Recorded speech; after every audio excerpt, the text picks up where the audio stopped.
You ask Tiger to solve. This deals with linear equations with one unknown. The final result is c equals 6.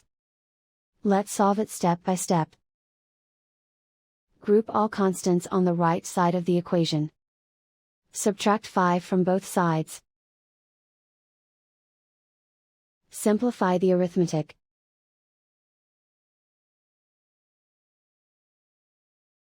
Isolate the c. Divide both sides by 3. Simplify the fraction.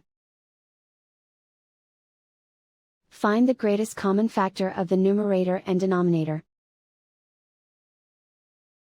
Factor out and cancel the greatest common factor. And so the final result is c equals 6.